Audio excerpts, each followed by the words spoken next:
So first of all, thank you so much for allowing me to come here and be part of this conference and to share the work that we do at FIAPO with the educational institutions in India.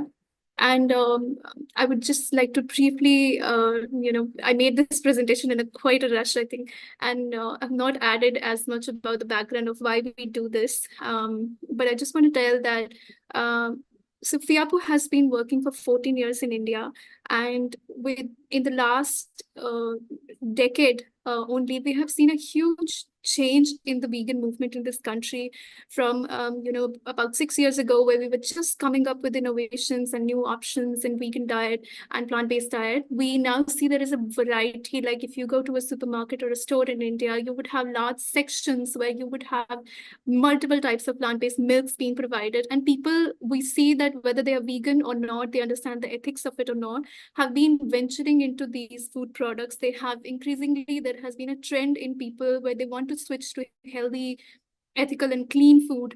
And that kind of drove us in the direction that if we talk to the young people that are decision makers for tomorrow or are going to get into maybe the professional industries in doing these innovations or being part of the food industry, it would give us some kind of a upper hand in building this movement among an audience which is going to take it further. So for the last 14 years, we've been doing this. We've always worked with young people, and we tried building movements across the country because we say that, we are not a federation if individuals, organizations, groups, and grassroots movements are not part of it. So we've been doing vegan advocacy in this country, and these four, aspects are the main, they're the key core of what we do at FIAPO. So we build awareness about animal rights, and we develop youth leaders. We do community building, and we also promote plant-based diets. So I specifically will be speaking about our college educational institutions outreach program. We call it compassionate campuses also at times. And the goals of this program, like I've written it here, so we want to sensitize these young people who are completely unaware about what happens to farmed animals in India. And, generally when we are in those classrooms, we realize how important it is because we see that there's this huge gap in their knowledge of how vegetarianism in India is quite big, but it's considered as completely ethical and no cruelty, is involved in vegetarianism is what people believe in this country. But while being a vegetarian in India means you will be consuming dairy.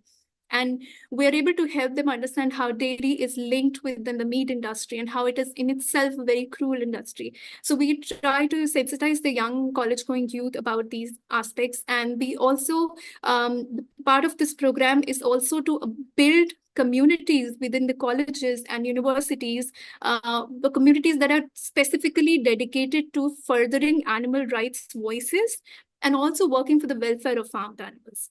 And we also, the third thing that we do is we try to bring a plant-based shift in the food systems in these campuses, from catering to events to canteens to their menus. Whatever much percentage of veganism they can acquire, we try to, we give them reasons to do it. And we tell them that if you can phase out in your menus from animal-based products to plant-based foods, let's do that over a year. Or you can immediately identify whatever are the vegan products and say them out on your menu that, there are a lot of vegan options that are served in these canteens. So this is the kind of work we do with colleges. And the engagement strategy, or the main way we are able to get into these colleges is these two aspects, these two approaches that we apply. So one, we work with all sorts of colleges and universities that have a national service scheme unit in within their campus. So National Service Scheme is a government associated program or a body in every college where a lot of students will just come and become part of this scheme or this unit to gain a certification. It is better for them because if they want to get into any kind of sports or any kind of career, this certificate comes really handy. And in this under national service scheme, they have to pick up any social cause, any one social cause that they will devote their time in certain hours every week to. So we go to colleges and we pitch our program to these students, and we tell them that why, if you have to pick any cause, why not pick a cause for animal rights? And we teach them through sessions we conduct, and we engage them in a lot of activities where we take them to a couple of shelters, we show them the animals and the conditions and how shelters are run. So we start with, like in this picture, it's showing how my colleague Jagriti, she was a speaker for one of these sessions. We call it Farmed Animals in Us, and we talk about our relationship with farmed animals and how it is a very anthropocentric relationship. And the other thing that we do with specifically with the hotel management institutes. So this is a professional professional courses universities where students go to get into the culinary industry, to get into the food and tourism industry. And with these institutes and these colleges, we specifically run a culinary workshop, 2-day culinary workshop, where we get Chef Varun, who's also the owner and founder of Bodhi Greens in India. It's a restaurant chain which is completely vegan.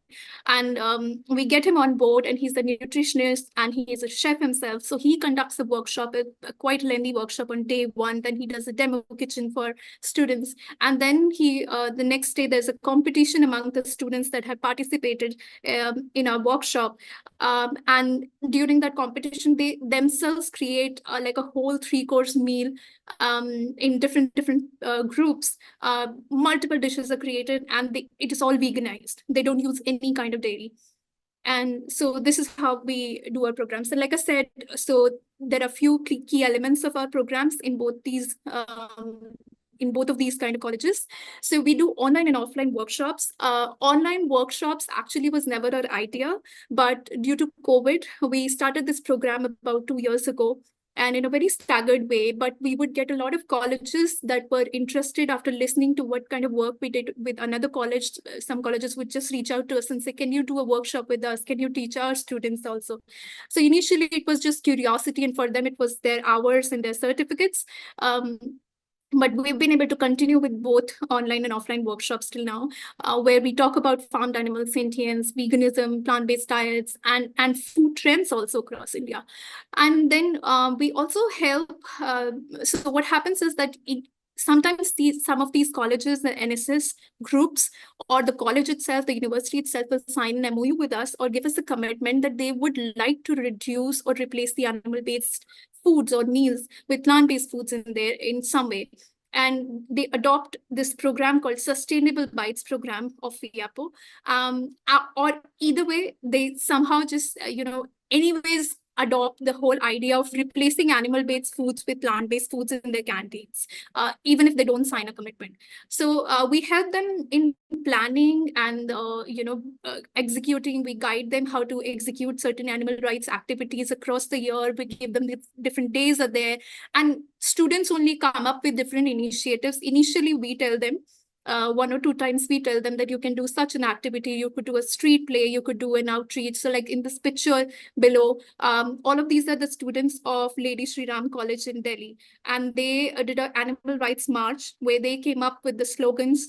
They sent it to us. They told us the area they were doing cover outside their college campus, across the locality. And then we just had to be there with them to kind of show our support. And they did it all by themselves.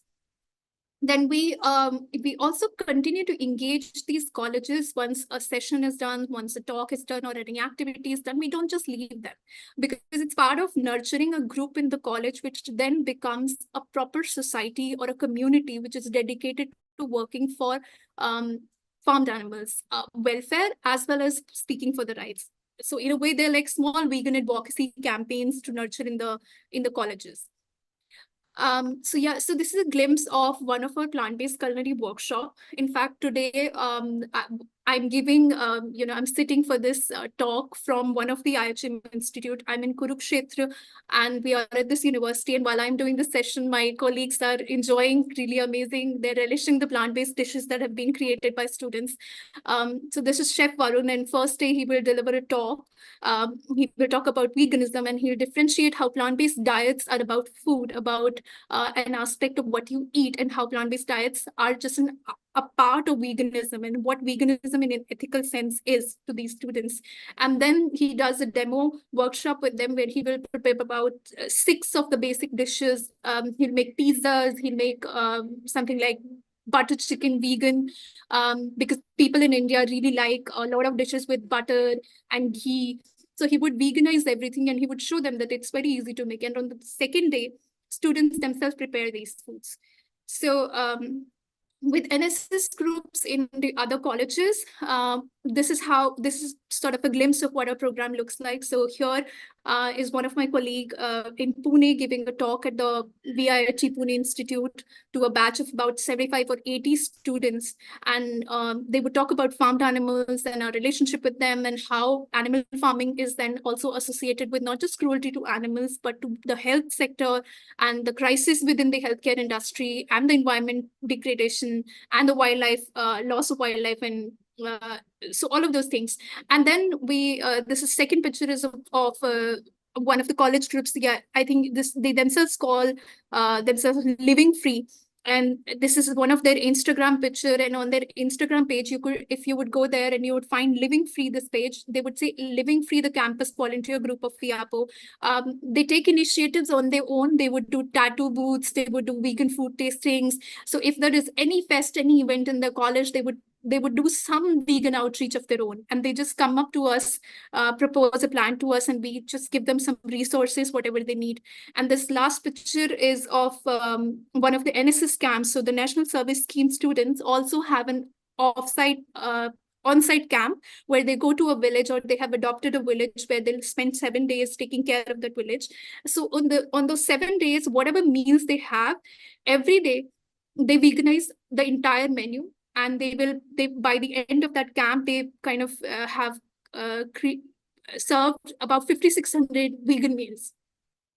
Yeah, so this is recent. So in January, VIT Pune, this institute shared on their social media page how they took up FIAPO India's initiative of plant-based foods and sustainable bites. And then in Jamgaon, where they held their own camp in this village called Jamgaon, they completely served vegan meals in all 7 days of their camp. So there have been different challenges to this program because India has such a diverse audience, language, and geography always becomes a barrier. But because of going online, and what we also do is through this program, we invite activists across India who are somehow, some of them are situated in South. So if they know a particular language of that very city, of that very locality, we invite them, we train them on how to conduct these sessions, we get them on board, and they conduct the sessions. So we are able to manage through the language and geographical barriers through using Zoom and online platforms, and also inviting local speakers in different areas. Then also inclusion of sensitive audience means that most of the times, like in fact, today at this university where I am, Kurukshetra is one of the areas in India which is highly religious. And second is has a lot of students that come from dairy background, who come from farmer families and have dairies at home.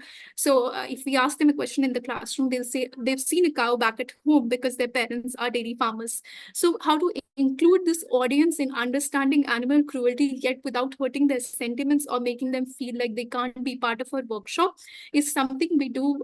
We package our program as saying, let's talk about animals. Let's just talk about how can we be involved in protection and welfare of animals. So we also do this in 2 ways. We first talk to them about community animals, the companion animals, and then we bring in the idea of the farmed animals and what happens with farmed animals. And most of the times, these students are very receptive. we start the program by telling them that we have not come as a debate. We don't want to, we are not saying that you go vegan today, but you hear us out and you take steps that you can. So this is how we deliver in any of their sessions. And we also do not use any kind of gory pictures or don't show any videos because we believe that the more compassionate you are in your communication, the more you're on the other side of the table with them. If you're sitting with them and you're at the same level with them, then you can win. And we've been able to see that happen with our program. So in about 2 years, this program has been running for about 2 years now. We worked with about 82 colleges, and most of these colleges, in fact, 90% of them come back to us again and again, asking for a newer batch to be trained about these things. Then we have sensitized faculties and students in these 82 colleges. About 8,430 students and faculties have been sensitized about farmed animals. We've been able to veganize 34,000 plus meals, and 15 animal welfare groups or communities or these campus volunteer groups that work for animal rights and welfare have been developed in 15 colleges. Then 5 of the colleges, including one of the IHMs, has signed a commitment with us where they celebrate one day of the month as a complete green day, where all food that is served in the IHM is completely veganized.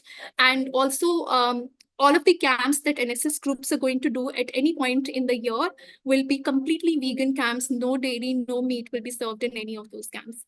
And through the activities that students have themselves conducted online or in their local communities, 71 such activities have been conducted. And about 93,000 people have been reached out through their efforts. And this number that says 207 students went vegan, this is through the feedbacks that we have received, the forms that they would write. Sometimes they would message us and say, I'm going vegan today. Pardon me, sorry for the background score. So this is how, this is what this program has been able to achieve so far. And yeah, so these are just some of the testimonials, some of the things that students have written to us at times during the session, during an outreach, while we are in the college with them, or just having a candid discussion. They would tell us, how they found it as an eye-opener for them, and how even though they can't just switch overnight, they would really like to bring down their consumption.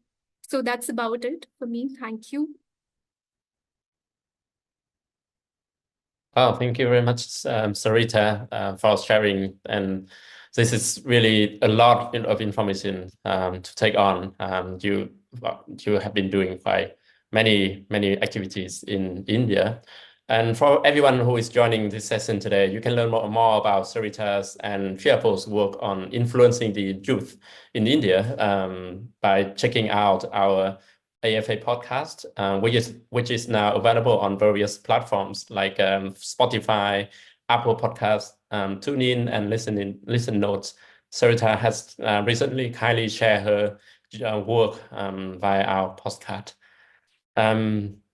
With that saying, I would like to say a huge thank you to our 3 amazing speakers, Shirley, Monica, and Sarita. Your programs are so inspiring. Like many of us will agree with us. And now is the time for some questions. And I hope that you can open your camera and enjoy the Q&A session.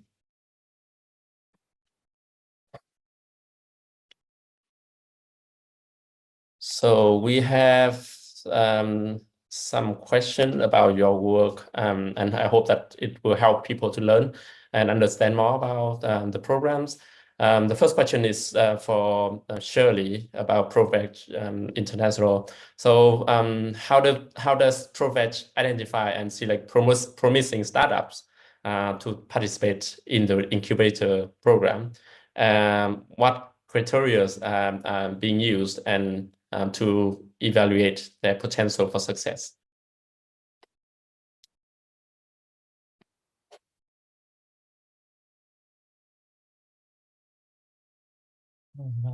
Shirley, can you unmute yourself, or if you need help?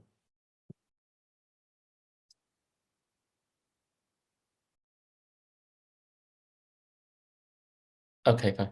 While we're waiting for Shirley for technical issue, and we are so sorry for that, let's move to the next question, and I hope Monica can speak now. So can you elaborate more about your cultural factors in historical influences that have shaped China into traditional food culture? And how does Xiaobu Vegan navigate these cultural nuances in promoting plant-based diets? Yeah, can you maybe Tam make the question more detailed? Like what do you mean the culture part? Thank you. Yeah, I'm sorry for that.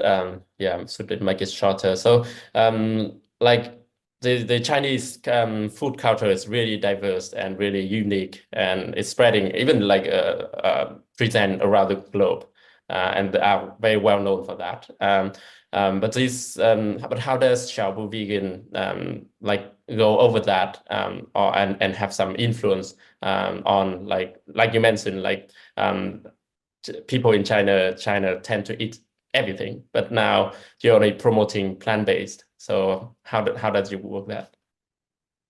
Yeah, right. So right now, our organization, we've been doing most of work in Shanghai and like in other big cities too, like Beijing or like in Guangdong. So I have to say the region part is a little bit easier for us because people in big cities are more willing to adapt to the new eating habit. They are willing to try more plant-based foods, like no matter it's milk or meat or like egg or other things. So I think the big city part help us a lot to do to our works. And for the education part, people are easier to adapt to the new thoughts too in big cities. That's one part. And for what you're talking about, since people think that Chinese people eat everything, right? So of course we want to, like the whole industry, the whole plant-based industry, we want to replace the meat. But I think right now, or what we want to do, like step by step, is we move from the most consumed meat, like pork, beef, and chicken. We change this first. For example, we now have plant-based pork, plant-based beef, plant-based chicken. And I think in the future, will there be any plant-based chicken feed for Chinese people? I don't know. I wish. So Chinese people might not have the real chicken feed product, and instead we can have the plant-based one. But I think that's like the step-by-step path. So I'm really looking forward to see that, and as a platform to promote this idea and to push all the new plant-based products to the market. We're willing to see more of these brands coming, and we're willing to cooperate with them. Yeah, but I think the step-by-step is more important for us to do. Yeah, totally agree. I think like every big achievement, it always starts from small steps. So I really like the name of your organization is spot on.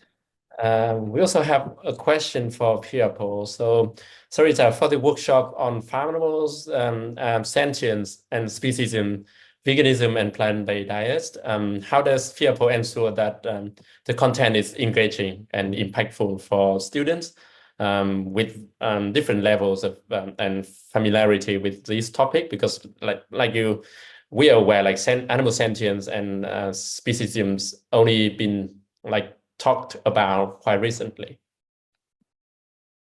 Yeah, thank you, Dan. So I think we've never had a problem with the content requiring any specific kind of so like I'll simplify. So what happens is that these students that we meet, they barely have any idea of veganism. They have no clue who farmed animals are. This has been my own experience as I speak in a lot of these sessions, and what I see is if I would ask them, do you know what do you think when I say chicken? And all they would think of is butter chicken or chicken legs or something like something edible. And when I say, what about a bird? So it starts very small. We just introduce the idea, what if a chicken has a name, a family, relationships, and we bring in the behavior and facts about how these are very social animals, how they're complex, they're emotionally intelligent, and they're most of the times the students are really surprised to learn that. Then once we have talked about the sentience or these behavioral aspects and the personality aspects of these animals, and we go down from chicken, from a hen to cattle, cows, mostly because in India we're big on cows.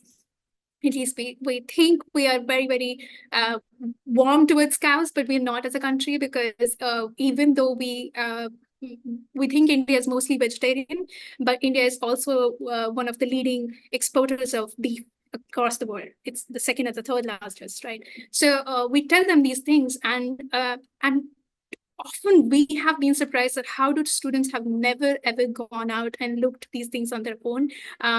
So it's never a difficulty in engaging them in this in these in these topics, in these sort of aspects, because it's very new to them, and most of the time they have no idea about it. So we go very basic. We don't go big on them. We don't talk about sentience and anti-speciesism in any big sense.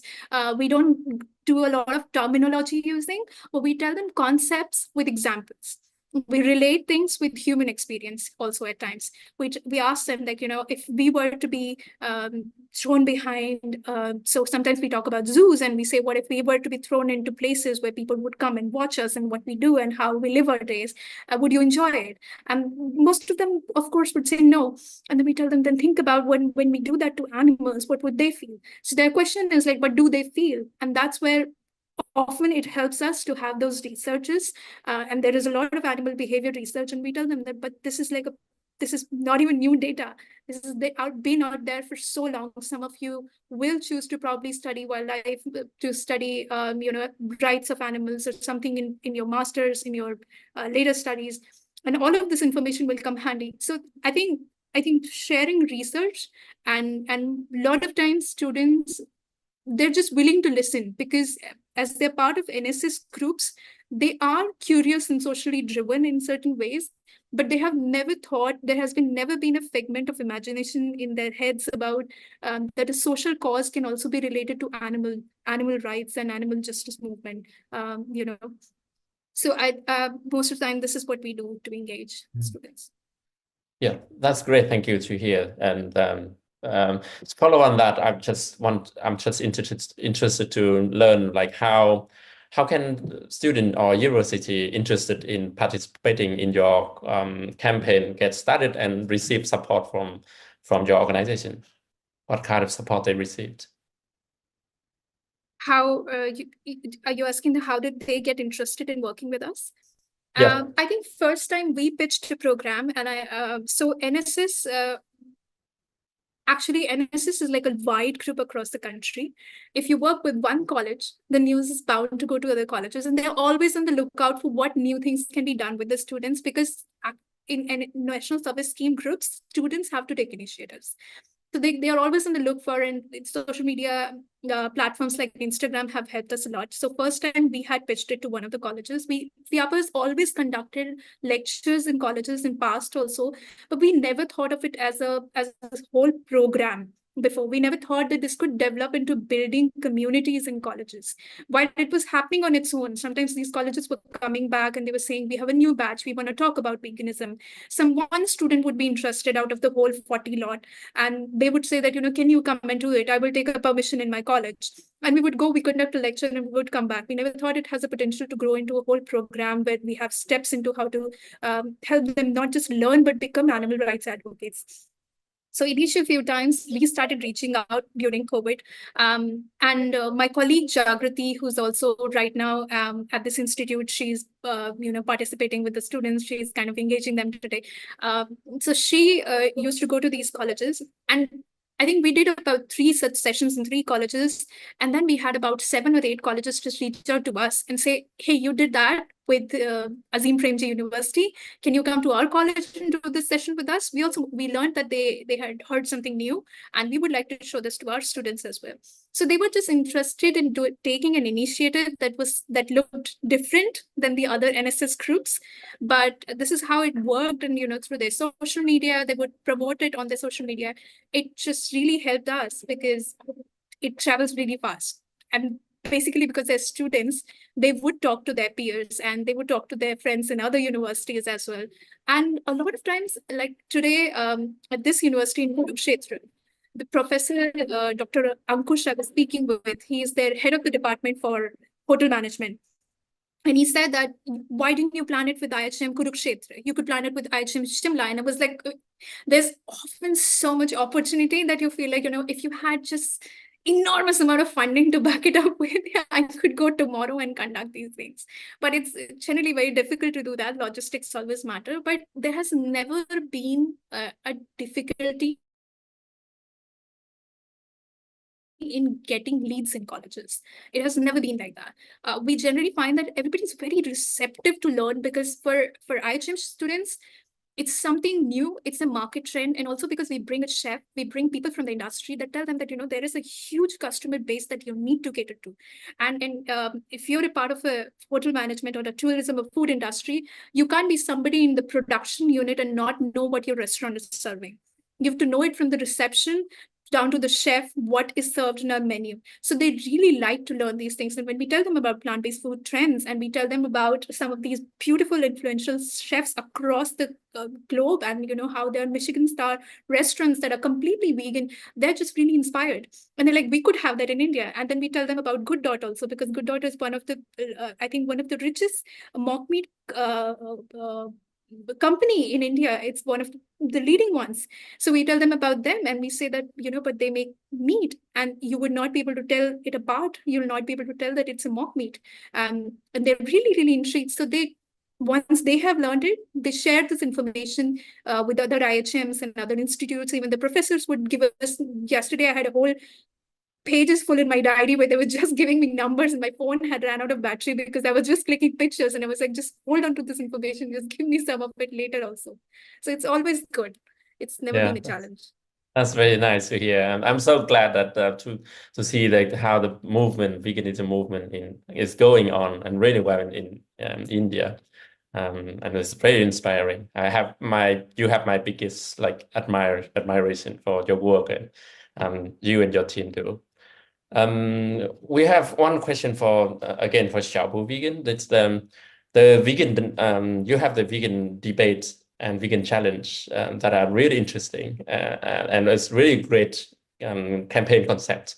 But how does your team structure these events so it sparks meaningful discussion and encourage participants to explore the plant-based option? Yeah, you mean specifically for vegan debate, the debate project, or including the vegan challenge? Ideally both. I'm interested in both, and that'd be great. Okay. Yeah, I think, okay, let me start with the debate, because I do realize this is a quite special event, and this is what we do. So the reason why we are doing this debate is because we realize the power of the social media. Like, people are now watching a lot of videos mainly online, no matter TikTok or Twitter, or there are so many Chinese mainstream platforms too, but maybe some of you might not be that familiar.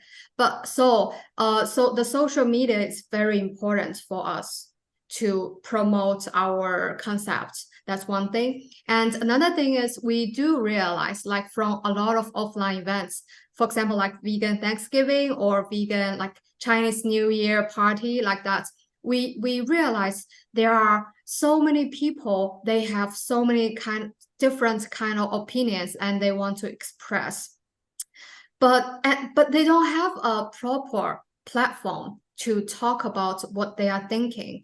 And in our community, I have to say not all of them are vegan or vegetarian. There are a lot of them, they are flexitarian, and they are the friends of their vegan friends, and they also come to join our events. And we realized that at the beginning, they might not buy it, the concept. But after eating some of the vegan meals, they start to like really like the food and really enjoying participate in this event.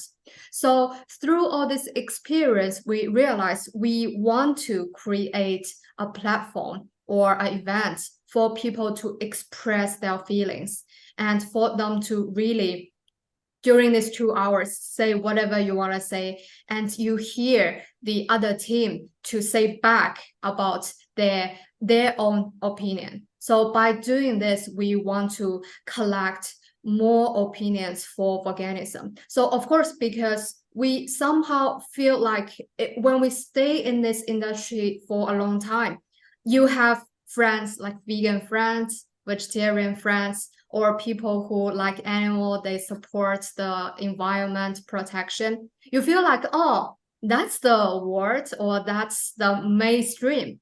But we should also realize there are so many people that outside our group, they have totally different opinions.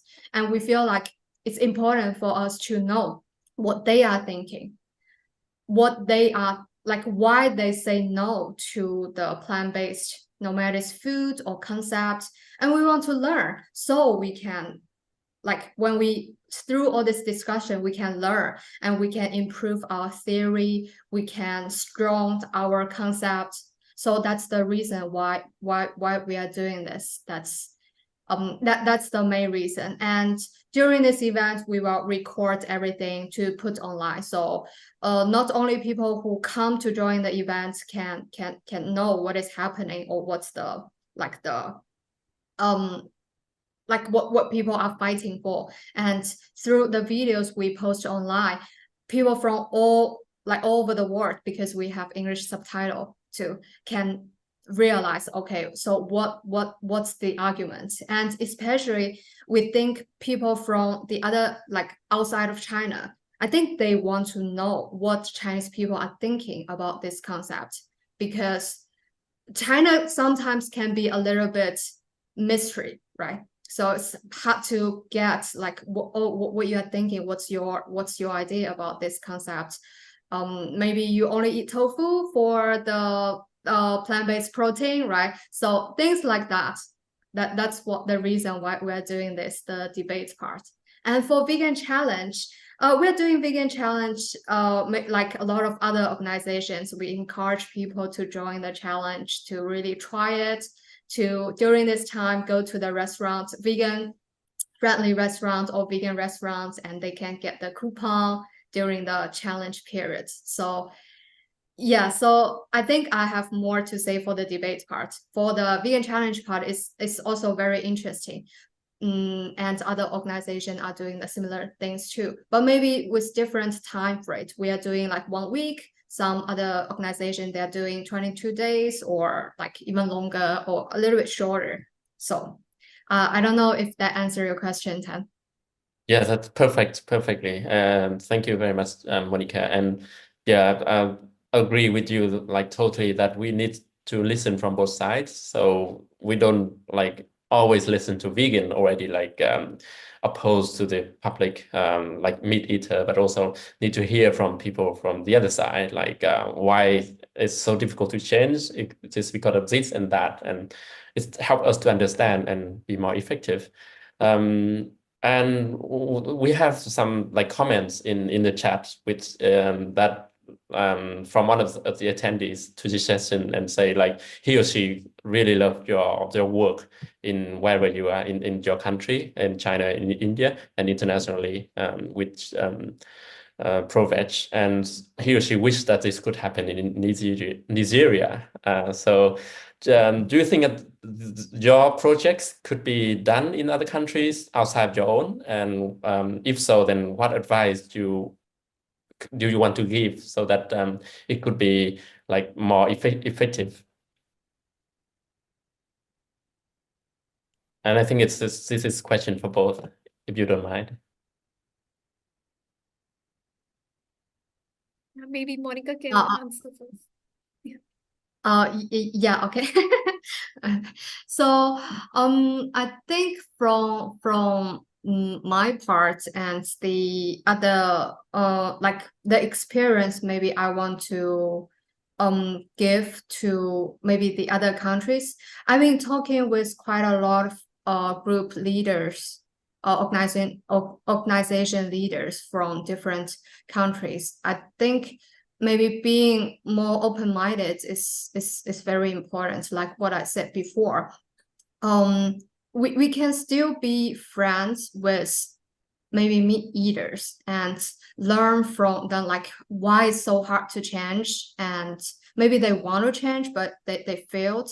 Just need to be more open-minded and collect opinions and experience from different kind of group of people, so to come back to help our own industry, the no matter it's plant-based or alternative protein or animal welfare, or the big family to grow up.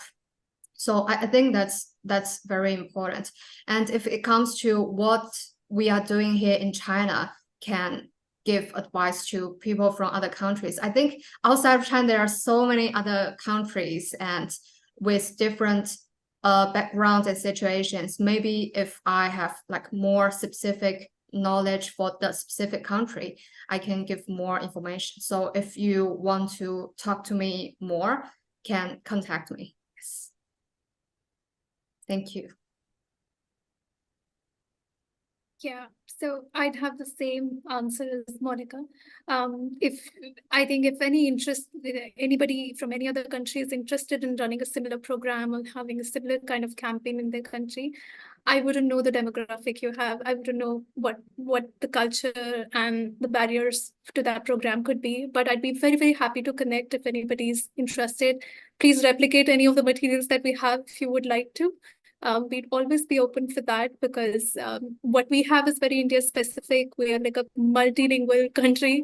So we have different kind of challenges. But if you could learn anything, I would love to share reports. I can connect one-on-one also if anybody would like. Amazing, so amazing, Sarita and Monica. And yeah, we are here, AFA are here for that reason. We're here to connect and unite people, organizations, and individuals working for animals.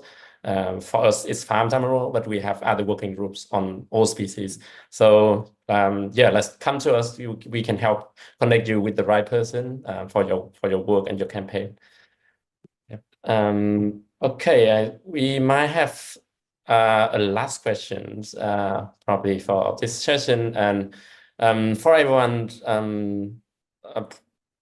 And this one could be for both as well. So everyone is probably know that it's incredibly toxic for that the public discourage regarding veganism, and at least in some English language and some forums, but even in my language, my country, there's so many social posts, social media posts, and there are many people who discourage us and say being cruel and even bullying sort of behavior from people who oppose our idea or like veganism, plant-based. How much is this an issue for in your work and your culture?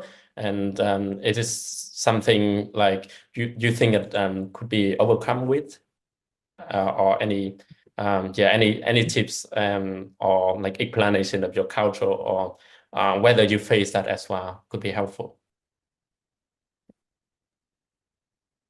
Okay, maybe Sarita, you can start first.